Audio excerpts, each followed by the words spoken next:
আসসালামু আলাইকুম সুপ্রিয় এসএসসি 2025 ব্যাচের শিক্ষার্থীরা, তোমাদের ব্যবহারিক পরীক্ষা নিয়ে যা যা জানা দরকার সমস্ত কিছু আজকে আমি তোমাদেরকে জানিয়ে দিব। আগে থেকে জেনে রাখা ভালো। তুমি যদি আগে থেকে জেনে রাখো তাইলে পরবর্তীতে তোমার সমস্যা হওয়ার সম্ভাবনা সবচেয়ে কম। এবং ব্যবহারিক খুবই গুরুত্বপূর্ণ একটা বিষয় তোমরা জানো, কারণ এখানে 25 মার্ক থাকছে। একটা সাবজেক্টের 25 মার্ক থাকছে ব্যবহারিকে। সুতরাং যারা এ প্লাস পেতে চাও কিংবা পাসও করতে চাও তাদের জন্য কিন্তু এই ব্যবহারিকের নাম্বারটা খুবই গুরুত্বপূর্ণ। আজকে আমরা তোমাদেরকে ব্যবহারিক পরীক্ষা, খাতা তৈরি, মৌখিক পরীক্ষা এবং যাবতীয় যা যা কোয়েশ্চেন দরকার ব্যবহারিক পরীক্ষা নিয়ে, তোমাদের মনে যা যা কোয়েশ্চেন থাকে সাধারণত সমস্ত প্রশ্নের উত্তর দেয়া হবে এবং প্রমাণ সহকারে দেখিয়ে দেওয়া হবে সমস্ত কিছু, A to Z যাবতীয় সব কিছু। এখানে বেশ কিছু কোয়েশ্চেন আমি রেখেছি যেগুলো তোমাদের প্রয়োজনীয় কোয়েশ্চেন, এগুলার উত্তর দিব। আবার যাবতীয় মানে ব্যবহারিক রিলেটেড আর কি। এই ভিডিওটা দেখার পরে ব্যবহারিক নিয়ে তোমার আর কোনো প্রশ্ন মনে থাকছে না। প্রথমে বলি তোমাদের ব্যবহারিক পরীক্ষা, খাতা তৈরি, মৌখিক পরীক্ষা। শুরুর দিকে ব্যবহারিক পরীক্ষাটা কবে হবে সেই বিষয়টা তোমাদেরকে আমি বলি। সো এটা হচ্ছে তোমাদের রুটিন, পরীক্ষার রুটিন। তোমরা অনেকেই জানো 10 এপ্রিল থেকে পরীক্ষা শুরু। সো তোমাদের মেইন পরীক্ষার পর হবে হচ্ছে ব্যবহারিক পরীক্ষা। ব্যবহারিক পরীক্ষার ডেটটাও তারা দিয়ে দিয়েছে, সেটা হচ্ছে 10/5/2025 থেকে 18/5/2025।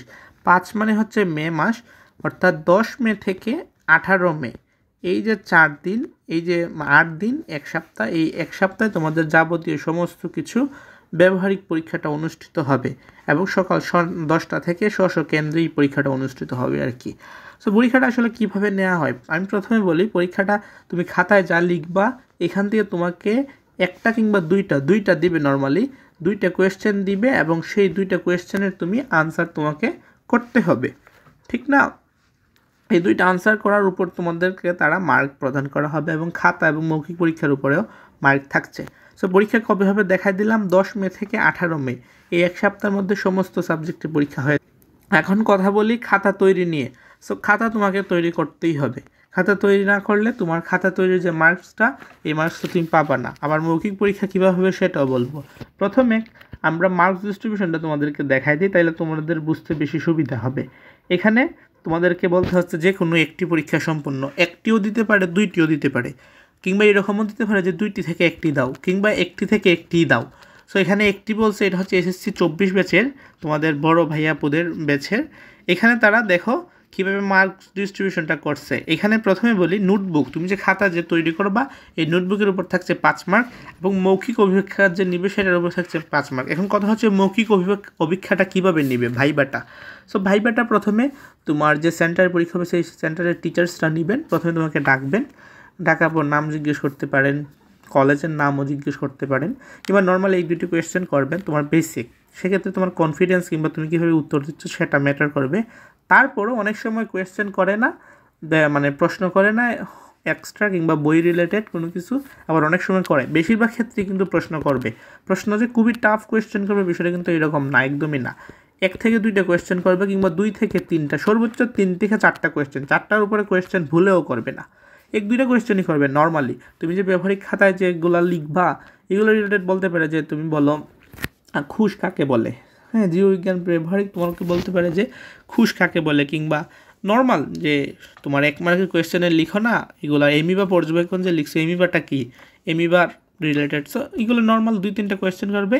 আর এই তোমার কনফিডেন্ট এবং যদি কোয়েশ্চেনের উত্তর দিয়ে দিতে পারো 2-3টার, তাহলে তো 5-এ 5 পেয়েই যাবা।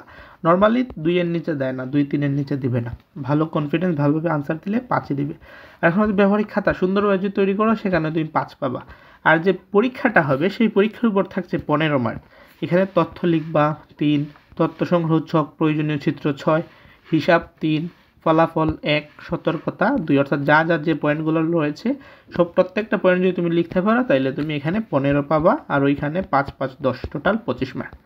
আশা করি বুঝতে পেরেছো। সেক্ষেত্রে ব্যবহারিক পরীক্ষাটা কিন্তু খুবই গুরুত্বপূর্ণ। তোমাদেরকে আমি বলবো অন্তত, অনেকে টেস্টে ব্যবহারিক নেয় না, কিন্তু মেইন যে বোর্ড পরীক্ষা রয়েছে সেই বোর্ড পরীক্ষার পরে যে ব্যবহারিকটা হবে এটার জন্য বলবো অন্তত তুমি ব্যবহারিক পরীক্ষাটা কিংবা ব্যবহারিকের প্রতি মনোযোগ দাও এবং ভালোভাবে বেশ কয়েকবার পড়ে যাও।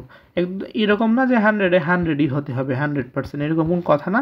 তবে অনেকে একদম দেখেই যায় না, মূলনীতিটাও লিখতে পারে না, 1 মিনিটের এক লাইনের 2 লাইনের তথ্য যেটা আছে, সো এটাও লিখতে পারে না, ফলাফলটাও লিখতে পারে না 1 মার্কের। সো এটা করা যাবে না। তোমাকে আমি বলবো বেশ কয়েকটা তুমি ভালোভাবে কয়েকবার পড়ে যাবা পরীক্ষার আগের রাতে, বেশি না 1-2 ঘন্টা পড়লেই হবে। 1 ঘন্টা যদি দেখো তাইলেই হবে কিন্তু, কারণ এর আগে কিন্তু আমরা পড়ি না। সো পরীক্ষার আগের রাত কিন্তু একটু হলে পড়তে হবে। সো ব্যবহারিক খাতা লেখার সঠিক নিয়ম কি, প্রথম কোয়েশ্চেন হচ্ছে এটা। সো ভাইয়া আমি তোমাদের কি বলবো যে এসএসসি 25 ব্যাচের আমি অলরেডি ব্যবহারিকের সমাধানও দিয়েছি এবং সেখানে ব্যবহারিক লেখার মানে নিয়মটা নিয়েও আমি আলোচনা করেছি। সো ওই ভিডিওগুলো তুমি যদি দেখে আসো তাইলে তোমার জন্য পারফেক্ট হবে। ওইখানে বিস্তারিত আলোচনা করা হয়েছে। অলরেডি এই ভিডিওটা 5 মিনিটের উপরে হয়ে গেছে, আরও বেশি কথা বললে আরও বেশি লম্বা হয়ে যাবে। সো ওই ভিডিওটা তুমি দেখে আসবা, প্রয়োজনে ডেসক্রিপশন বক্সে লিঙ্ক দিয়ে দিব, ওইখানে তুমি গিয়ে প্লেলিস্টটা গিয়ে আর লেখার নিয়ম এবং যাবতীয় সমস্ত কিছু এই চ্যানেলেই পেয়ে যাবা। ব্যবহারিক পরীক্ষা কবে হবে দেখাই দিলাম, 10 মে। অনলাইন থেকে ব্যবহারিক খাতা কিনলে সমস্যা হবে কিনা, অনেকে এটা করে। সো তাদের প্রশ্নের জবাবে আমি বলবো যে না, কোনো সমস্যা হবে না, কারণ টিচারটা তো কিছু দেখবে না তুমি কার কাছ থেকে কিনছো। কিংবা অনেকের তো স্টুডেন্টস আছে, স্টুডেন্টসের বড় ভাইয়া বা বড় আপু, ওনারাও লিখে দেন, ছোটো ভাইয়া বা ছোটো মানে যারা আর্ট ভালো পারে বা লিখতে পারে ভালো। সো সেক্ষেত্রে কোনো সমস্যা হবে না। তবে ব্যবহারিক পরীক্ষায় সমস্যা হবে যদি তুমি কোনো কিছু না লিখতে পারো। তুমি যে কোনো জায়গা থেকে লিখাইতেই পারো, অনলাইন থেকে, ভাইয়া আপুদের কাছ থেকে তোমার, কিংবা যে কোনো কাছ থেকে, কিন্তু তোমাকে যা লিখছো সেটা ভালোভাবে পড়ে পরীক্ষার হলে যেতে হবে। এটা হচ্ছে আসল কথা। দেখলেই তো মানবন্টনে তো আর এরকম কোনো কিছু বলা হয় নাই যে তুমি অনলাইনে লিখলে তোমাকে মার্কস কম দেওয়া হবে, এরকম না। চিত্রাঙ্কনে ভুল হলে কি সমস্যা হবে? হ্যাঁ, সমস্যা হবে। চিত্রাঙ্কন সুন্দর একটা, ভুল একটা, যদি তুমি ভুল আঁকো তাইলে অবশ্যই সমস্যা হবে এবং মার্কস কম আসবে। সুতরাং চিত্র অঙ্কনে ভুল করা যাবে না। যেমনটা বললাম, যে ভালো চিত্র পারে তাকে নিয়ে আঁকায় দিবা, কিংবা তুমি নিজে আঁকতে পারো, কোনো সমস্যা নেই, তবে সঠিক আঁকার চেষ্টা করবা। ব্যবহারিক পরীক্ষায় নম্বর কীভাবে দিবে আগেই বললাম, মানবন্টন দেখাই দিলাম, এখন আর বলার প্রয়োজন নাই। মৌখিক পরীক্ষা কীভাবে কেমন হবে এটাও বললাম। তোমাকে ডাকবে, টিচার্সের সামনে গিয়ে বসবা, কনফিডেন্ট, প্রশ্নের উত্তর এবং ওভারঅল তোমাকে দেখে তাদের যত মনে হয় তত মার্কস দিবে। নর্মালি 2-এর কম দেয় না, কিংবা 2+ মার্ক দিবেই। ভালো হলে 4-5 পাবা, 4 পাবা, 5 পাবা, এমনি নর্মালিতে 2-3 দিবে। টাকার বিনিময়ে কি নাম্বার দেয়? এটা একটা খুবই গুরুত্বপূর্ণ একটা কোয়েশ্চেন। হ্যাঁ, আমি এটা বলতে পারবো না, এটা হচ্ছে প্রত্যেকটা প্রতিষ্ঠান ভিত্তিক। আমি যখন ব্যবহারিক দিয়েছিলাম আমাদের স্কুলে টাকার বিনিময়ে কোনো নাম্বার দেওয়া হয় নাই, একদম সলিডভাবে আমাদেরকে মূল্যায়ন করা হয়েছিল। সো তোমাদের টাকার বিনিময়ে নম্বর দিবে কিনা এটা আমি বলতে পারছি না, তবে সরকার থেকে কিংবা মূল নিয়ম অনুযায়ী এরকম কোনো রুলস নাই যে টাকা দিবা নাম্বার দেব। এটা আসলে আমার কাছে বিষয়টা লিগাল না, বাদ বাকি বলতে পারছি না। স্বাভাবিকভাবে কত নাম্বার দিবে? হ্যাঁ, এটা একটা খুবই গুরুত্বপূর্ণ কোয়েশ্চেন যে ভাইয়া স্বাভাবিকভাবে কত নাম্বার দিবে। অনেকে বলতে পারে যে ভাই আমি ব্যবহারিক খাতা দিলাম না, খাতাটা তৈরি করলাম না। সো সেক্ষেত্রে কিন্তু খুবই সমস্যা হবে, খুবই বড় সমস্যা হবে, কারণ তারা যদি খাতা না দাও, তারা খাতাটা জমা কীভাবে দিবে বোর্ডে? ঠিক না? সেক্ষেত্রে তোমার বোর্ড পরীক্ষায় সমস্যা হবে, নাম্বারে অবশ্যই সমস্যা হবেই হবে, কারণ খাতায় কিন্তু 5 মার্ক থাকছে নোটবুকে। সো তোমাকে খাতা জমা দিতে হবে। আর স্বাভাবিকভাবে নর্মালি তোমাকে, ধরো তুমি যেরকমভাবে খাতা মোটামুটি লিখলা, পরীক্ষা অ্যাটেন্ড করলা, ভালোভাবে লিখো না, জাস্ট উপস্থিত হইছো, 1-2 লাইন 3-4 লাইন লিখলা, তারপরও তোমাকে স্বাভাবিক নাম্বার, তোমাকে 5 তো দিবেই, সাথে তুমি 15+ মার্কস পেতে পারো। হ্যাঁ, তবে আমি বলবো 15+ কেন পাবা তুমি? ঠিক না?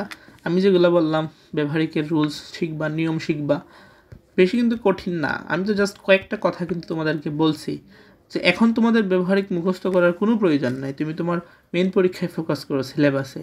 কিন্তু পরীক্ষার আগে মেইন বোর্ড পরীক্ষার যে ব্যবহারিকটা হবে বোর্ড কর্তৃক, সেইখানে তুমি পরীক্ষার আগের রাতে 1-2 ঘন্টা ভালোভাবে পড়ে যাবা, মনোযোগ দিয়ে যখন 1-2 ঘন্টা ভালোভাবে পড়বা, তখন এই যে 15 মার্ক, এটা তুমি ভালোভাবে আনসার করতে পারবা। আর ভালোভাবে বলতে যে A to Z একদম 100% হতে হবে বিষয়টা এরকম না। তুমি যদি মোটামুটি ভালো লিখো, তারপর এখান থেকে 15-এর মাঝে তুমি অ্যাটলিস্ট 12+ পাচ্ছ। যখন এটা ভালোভাবে পড়বা তখন মৌখিক অপেক্ষা ভালো হবে, এখানে আবার 12+5 17। আর যখন 5 মার্ক যে খাতা, আমি যেভাবে খাতা বানিয়ে দেখাই দিয়েছি ভিডিওগুলো যদি তুমি দেখো, সেখানে আরও 5 পাবা, টোটালি 22+ মার্কস কিন্তু তোমার যে কোনোভাবে থাকবে। সুতরাং পাস কেন করবা? 23, 24, 25 পাবা। আমি বিশ্বাস করি যারা আমার নিয়মগুলো মেনে চলবা, যারা এখন পর্যন্ত ভিডিওটি দেখতেছো এবং সেই ভিডিওর কথা অনুযায়ী যারা কাজ করবা, 22-23 না, তোমরা ডিরেক্ট 25ই পাবা, 24 বা 25ই পাবা, 25ই পাবা। মার্কস কাটবে না, আমি কথা দিচ্ছি তোমাদেরকে। জাস্ট আমার নিয়মগুলো ফলো করা লাগবে। ব্যবহারিকের সমাধান কোথায় পাবো? এটা তো প্রথম বললাম যে আমি দেখাই দিছি। ব্যবহারিকের সমাধানও আছে প্লেলিস্টে, কীভাবে লিখবা সেটাও আছে। সো আজকে আমাদের এই পর্যন্ত। ভিডিও তোমার ফ্রেন্ডসদের কাছে শেয়ার করে দিতে পারো। অলমোস্ট 10 মিনিট হয়ে গেছে ভিডিওর, 10 মিনিট হয়ে গেছে। যারা ভিডিওটি এখন পর্যন্ত দেখেছো সম্পূর্ণটা, তাদেরকে অসংখ্য অসংখ্য ধন্যবাদ। আমাদের চ্যানেল নতুন হলে সাবস্ক্রাইব করার অনুরোধ থাকলো। আল্লাহ হাফেজ।